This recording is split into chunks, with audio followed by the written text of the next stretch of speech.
miliciens wazalendo reprennent à Kanyankoukou, paralysant les activités agricoles et isolant plusieurs villages dans la région. Fisto Issemwami pour les détails. De violents affrontements opposant les rebelles de l'A123 aux miliciens wazalendo du SAMC-FDP ont éclaté depuis la matinée de ce lundi 10 novembre 2025 dans le village de Kanyankoukou, groupement de Bukombo, territoire de Rutshuru, au Nord Kivu.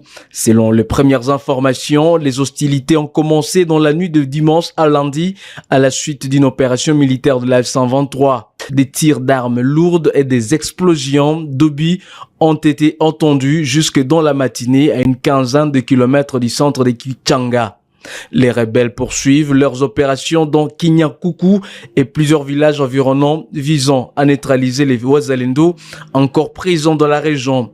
L'accès aux champs périphériques de Kichanga, notamment sur l'axe Bukombo, est désormais impossible et les violences s'étendent aux limites des chefferies de Bachali et Bwito. Nous avons dû rentrer chez nous. Impossible d'aller au champ à cause des combats et des explosions. Aucun militaire n'était visible sur la route, témoigne un agriculteur sous anonymat. Les activités agricoles restent paralysées dans la région, y compris à Kiahemba, localité voisine également touchée par ces affrontements. Ce type de violence est récurrent dans les groupements de Bukombo où les wazalendo résistent aux attaques de l'A123. La société civile de Fizi alerte sur la détérioration de la situation humanitaire dans les territoires de Fizi et Mwenga après les affrontements armés entre les 4 et les 7 novembre 2025. Les combats ont opposé les groupes Twigwanero, AFCM 23 au FARDC, soutenus par le milice Wazalendo et des éléments burundais. Plusieurs villages, dont Gezi et Touetoué, ont été détruits et plus de 3400 personnes ont dû fuir vers les localités voisines. La société civile plaide pour la création d'un couloir humanitaire sécurisé afin de protéger les civils et faciliter l'acheminement de l'aide humanitaire. Maître Jacques Alimassi, le président de la société civile de Fizi.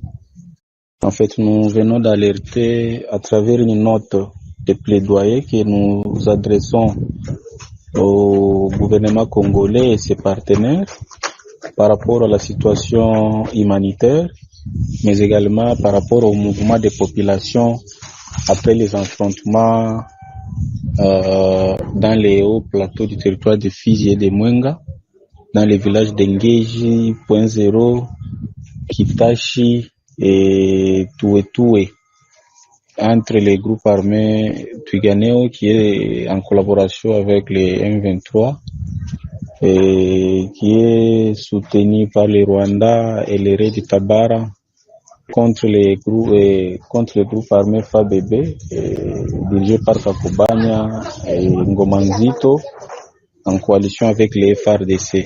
Et il vous souviendra qu'il y avait des affrontements en date du 4 jusqu'au 7 dans ces villages et qu'après ces affrontements ont causé un mouvement massif de populations qui ont quitté tous ces villages vers d'autres villages environnants.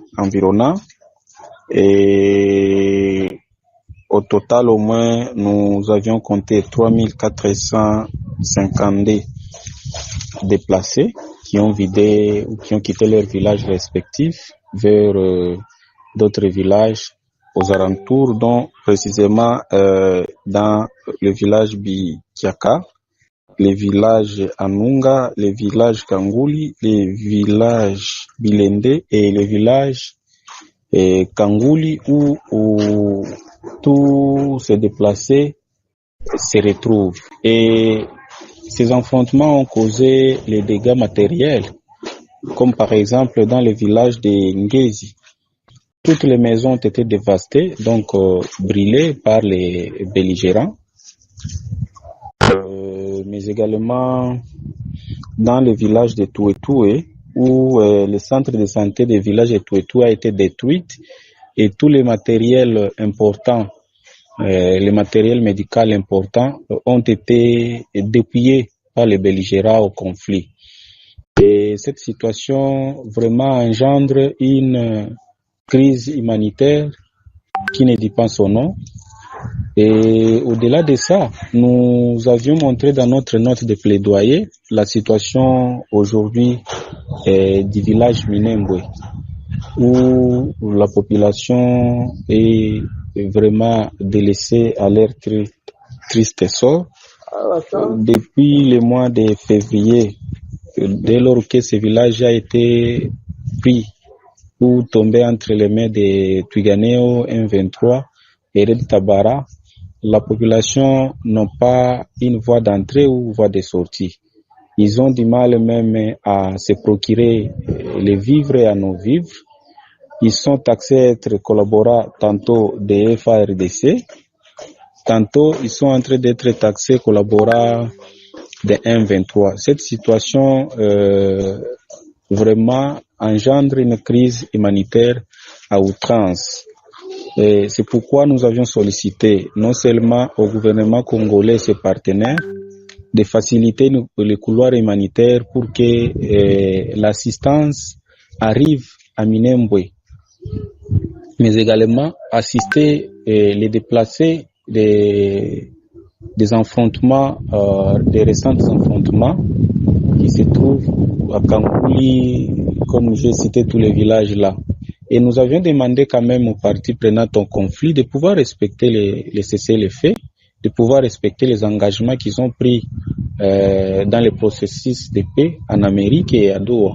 En faisant cela, ils auraient rendu un bon service à la population et que la situation humanitaire facilement peut s'améliorer en faveur de la population. On poursuit. Le ministre de l'intégration régionale Floribert Anzuluni a assuré que le président de la République démocratique du Congo à la conférence internationale sur la région des Grands Lacs, CIRGL, ne sera pas placé sous les signes d'un règlement de compte. Selon lui, elle servira à promouvoir les résolutions pacifiques de différents conflits qui affectent la sous-région des Grands Lacs. On le suit. Notre présidence, cette prise de présidence par la RDC nous permettra, non pas comme certains pourraient le penser, de régler nos comptes, mais nous permettra d'avoir un cadre dans lequel, avec tous les autres pays de la région, nous pouvons régler pacifiquement, résoudre pacifiquement nos différends, pacifier les espaces qui sont les nôtres, et puis surtout ne pas oublier travailler ensemble pour accroître le développement économique qui passe par une plus grande intégration économique entre ces différents pays d'Afrique. C'est d'ailleurs ce qui justifie l'organisation de la rencontre de haut sommet qui sera organisée vendredi. C'est pour confirmer et rappeler le fait que la RDC est engagée et disposée à collaborer avec tout autre pays qui accepte de collaborer dans le respect des intérêts des uns et des autres, et notamment à travers les différents projets intégrateurs qui font partie notamment de la CIRGL, comme les 3 projets qui seront discutés lors de cette rencontre de haut sommet, dans lesquels on parlera aussi bien du projet de l'hôpital que du projet du corridor central avec le rail, ou encore le projet du corridor nord. À Kinshasa, le vice-premier ministre et ministre de l'Intérieur, Chabani Louko, a réuni samedi les membres du Présidium et les chefs de groupement politique de l'Union sacrée pour la nation. L'échange, coordonné par le président du Sénat, Samalou Kondé, visait à discuter de la préservation de la stabilité et de la cohésion des institutions provinciales. On écoute. C'est tenu une importante réunion ce samedi 8 novembre 2025 sous l'initiative du vice-premier ministre et ministre de l'Intérieur, M. Jacquemin Chabani. C'était une réunion où il a tenu à voir autour de lui les hauts cadres et les hauts responsables de l'Union sacrée de la nation, ainsi que les membres du présidium de cette instance, et particulièrement les présidents et regroupements des partis qui ont en leur sein des représentants au niveau des provinces.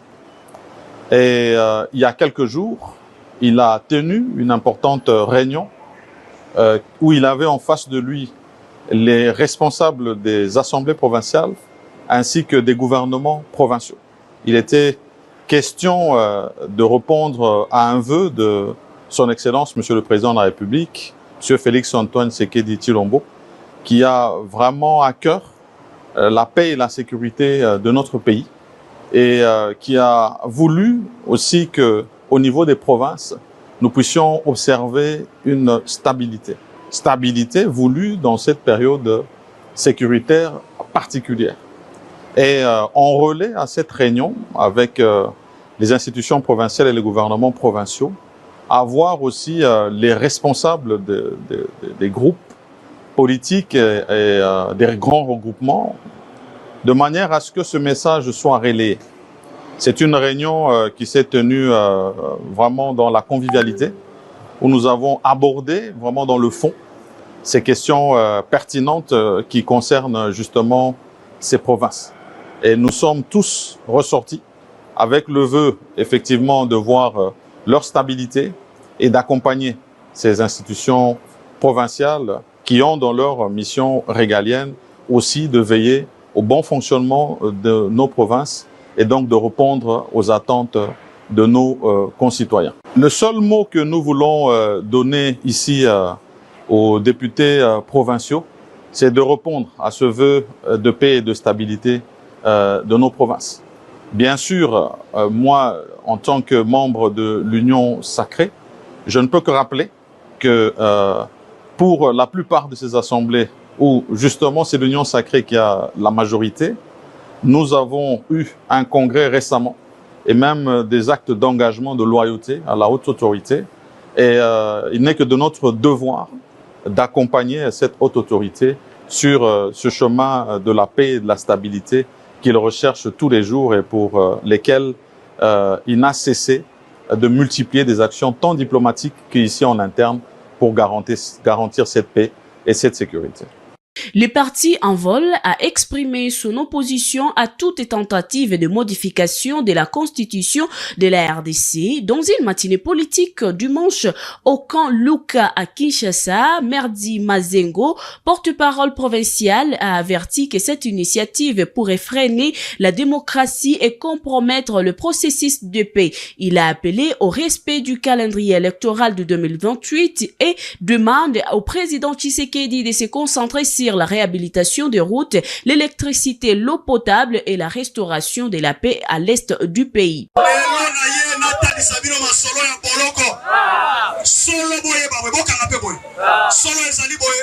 Ceux qui viennent jaloux à Kanisa Kingaï, les gens qui pensent que na telemela qui changement la constitution le troisième mandat à Tshilombo.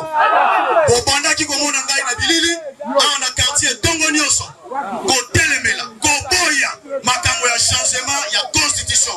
Boye bibiso Nyoso.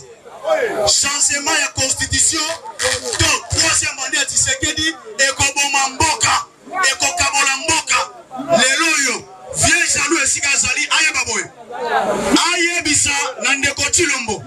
Atikali obe na 1130 jours. Oye bien moi, na 1130 jours, mais c'est Tshilombo. Atikali nango, a profité, a bongisa banjela ya Kaluka. A profité, a tia le tiliki na Kaluka. A profité, a tia mai na Kaluka. A profité, a mema kimia na est du pays. Boyete. Namoni, Bapoulous waye, a babeti masas na gaz lacrymogène. Et ce qui s'y bat, ça c'est sur bateau. La combi ça va police boy. Bino la police bon sali pour la requin et la biso. Insécurité sali na Kalukate.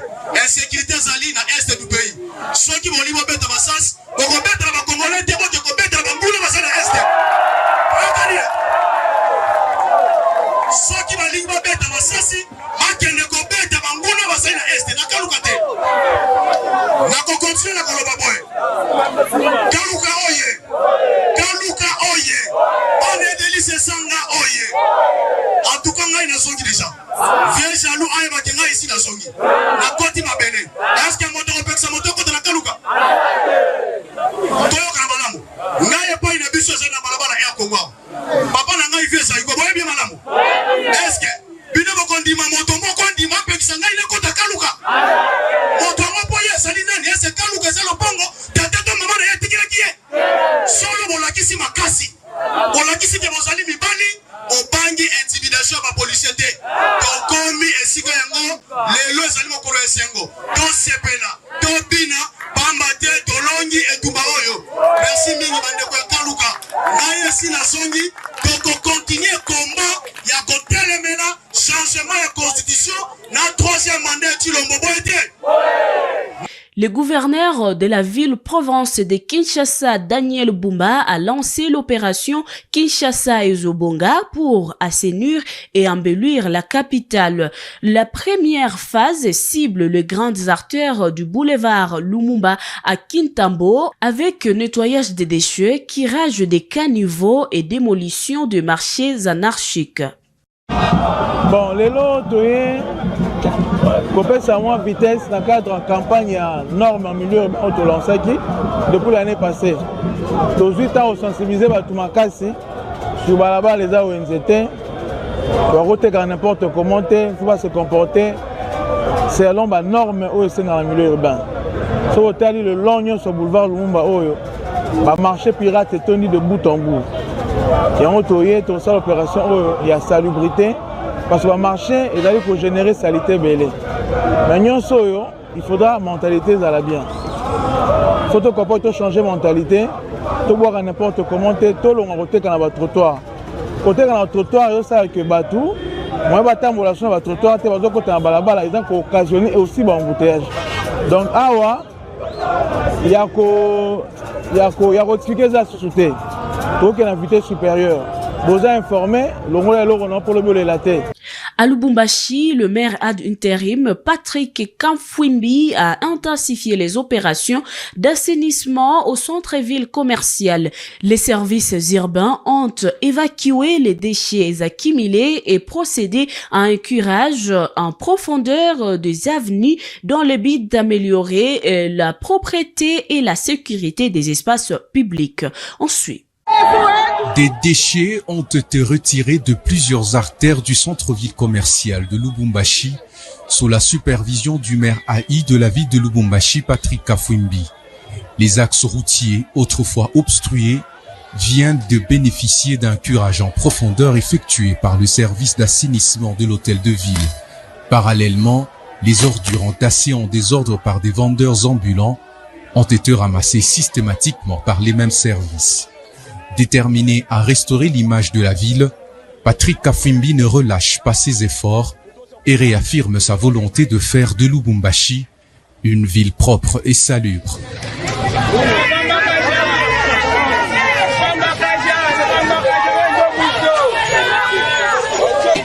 Sur les avenues Kassai et des usines, notamment le long du marché musée, le maire s'est également assuré du curage de caniveaux afin de permettre une meilleure canalisation des eaux et de prévenir les risques d'inondation. Des actions, certes régulières et ordinaires, mais qui impressionnent agréablement les Louchois, sensibles à la présence active de leur autorité urbaine sur le terrain.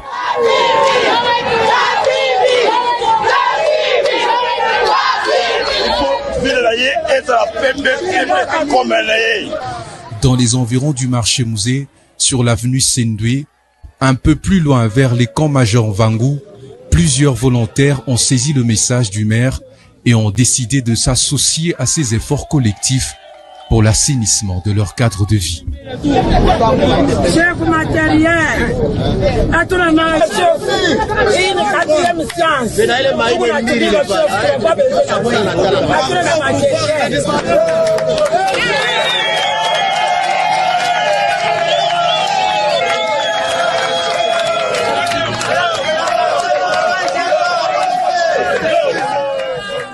C'est la fin de cette actualité du jour. Merci de nous avoir suivis.